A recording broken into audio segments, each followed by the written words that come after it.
You might work how many years? Dr. Greg here. I want to give you a little thought experiment. Imagine you live to your 90 or 100, which is entirely possible, and you work until you're 70 or 80.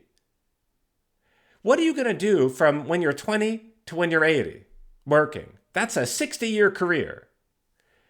But I really want you to ask yourself, how could the 20-year-old you know what kind of job the 50, 60, 70-year-old you will want to do?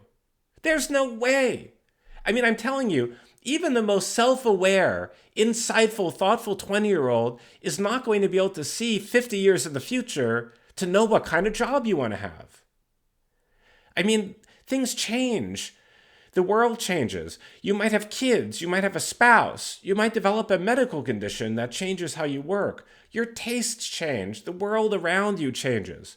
So there's no way that a 20-year-old you, the 20-year-old you that, say, decided to go to medical school or nursing school or law school, there's no way that 20-year-old you will know 30 or 40 years later what you still want to do. What is my point? My point is that you should be open-minded to trying other careers or changing your career or improving your career, even if you're a highly trained professional. Now, I got this concept out of the book Die with Zero. And if you haven't read Die with Zero, I strongly recommend it. I don't have any financial relationship to it, but I'm telling you, it's a great book. But one of the big points it makes is, since we're living longer, you don't know what the future will hold, and you kind of need to be adaptable and adjustable to where things are going. And, you don't want to keep putting things off that you may want to do. This is a big problem. So say you're a doctor and your thought is, well, I love working, but I also really want to spend some time in Japan, or I really want to travel across Europe or something. And you try to put that off until you're retired. And you retire at 60 and you do that. You go to Japan for a bit, you travel across Europe for a bit. That's great. But then what's going to happen is you're going to come home and you're going to be bored. And now you're going to be facing this prospect where you're sitting at home watching TV and you don't know what to do. But there is a better way to do that. What you could do instead is change your career so you have more control over your schedule. So you don't work nights or weekends if you don't want to. You work when and where you want. And that trip to Europe you really wanted to take, or that spending time in Japan, do it earlier. Do when you're 40, do when you're 45 or 50, and then you come back and you go back to work again part-time. And you do work that you enjoy.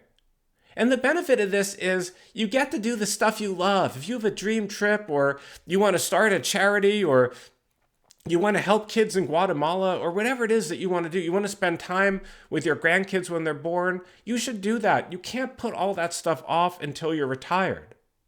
So my point is this. If you're watching this, you're a doctor, a nurse, a lawyer, any kind of professional, be open to changing your career even later in life. And don't be so quick to just say, well, I'm tired of this. I don't like these features. I'm just going to quit and retire.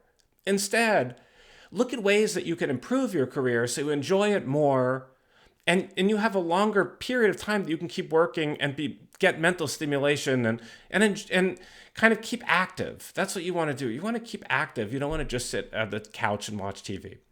And I talk about this a lot in my book, The Physician Wellness Project, and I'd be happy to work with you if you want to find better ways that you could change and improve your career to keep things interesting. Instead of retiring and quitting, we could talk about ways that you can make your job better. If you found this video useful, please share it with someone you think would like it, give it a like, subscribe, and feel free to message me if you have any questions about how you could make your career better. Dr. Greg here, and thank you for watching.